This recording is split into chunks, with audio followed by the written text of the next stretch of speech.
বাংলাদেশ সমিতি euro মেডিটেরিয়ানিয়া Palermo উত্তর ইতালির সিসিলি দ্বীপের একটি সামাজিক সংগঠন।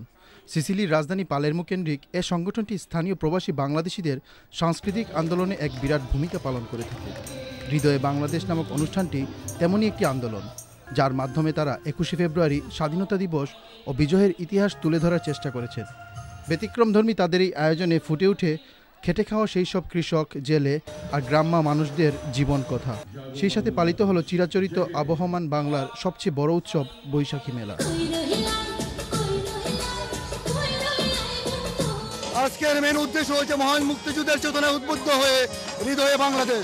প্রচুর দর্শক বৃন্দ হয়েছেন এবং সবাই সাজগোজ করে ভালো হয়েছেন, খাস করে মেলা একটু বেশি। সকল কর্মব্যস্ততা ভুলে গিয়ে পালেরমোবাসী সেজেছিল এক নতুন সাজে। দেশীয় খাবার দাবার নিয়ে সাজিয়ে বসা স্টলে ক্রেতাদের ভিড়, নারী পুরুষ আর শিশুদের মনে আনন্দের বন্যা, আর মঞ্চে শিল্পীদের স্বতঃস্ফূর্ত অংশগ্রহণ যেন মেলা প্রাঙ্গণকে করে তুলেছে একখণ্ড বাংলাদেশ। অনেকদিন তো শাড়ি পরা যায় না, মেলার জন্য কিছু সাজগোজ করছিলাম। অনেক ভালো, যদিও আমরা বিদেশের মাটিতে আছি, এরকম একটা ভালো অনুষ্ঠান ওনারা আমাদের উপস্থাপনা করতে পারছে। দেশের প্রোগ্রাম এখানে খুবই কম হয়, আমরা চাই ওরকম প্রোগ্রাম প্রতি বছরই হোক। মুক্তিযুদ্ধ চেতনার বিশেষ অনুষ্ঠানে এসে আমার খুবই ভালো লাগছে। মঞ্চে স্থানীয় শিল্পীরা ছাড়াও ছিলেন প্রবাসী সেরা কণ্ঠ চ্যাম্পিয়ন SM লুৎফুর ও পপ কণ্ঠশিল্পী সেজুতি।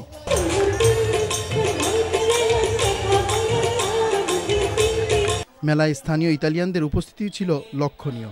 আসুন আমরা পালেরমোবাসী আমাদের সমাজে যত রকম বিভেদ বিভাজন অনেক আছে তা পরিত্যাগ করে একতা বাংলাদেশ সমিতি ইউরো মেডিটেরিয়ানিয়ান পতাকা তলে ঐক্যবদ্ধ হয়ে আমরা সমাজকে আমাদের দায়িত্ব কর্তব্য পালনের পথে এগিয়ে নিই। সমিতির সভাপতি মিয়া মোহাম্মদ শাহজাহানের হাতে চ্যানেল এসের পক্ষ থেকে একটি কংগ্রাচুলেশন পদক তুলে দেন প্রধান অতিথি হিসাবে উপস্থিত চ্যানেল এসের CEO তাজ চৌধুরী। আসলে একটা নেই অপশন করা সেন্টার করা আমাদের আছে লন্ডন মুজিব সেন্টার থেকে হবে, এখানে করা যাবে। বড় কিছু লন্ডন মুজিব সেন্টার করতে বড় বড় প্রবলেম না, we will give you the help. আমাদের যারা আমরা করব। প্রবাস জীবনের কর্মব্যস্ততার ভিড়ে নিজেদের সংস্কৃতির চর্চা অনেকটা দুরূহ, তারপরও প্রবাসীরা থেমে নেই। বছরের বিভিন্ন সময়ে নানা আয়োজন নিয়ে হাজির হন। আজকের মেলা তেমনই একটি আয়োজন। উদ্দেশ্য ভবিষ্যৎ প্রজন্মের সঙ্গে নিজেদের সংস্কৃতির একটি সেতু বন্ধন। সিসিলির পালেরমো থেকে এহসানুল করিম জুয়েল, চ্যানেল এস নিউজ।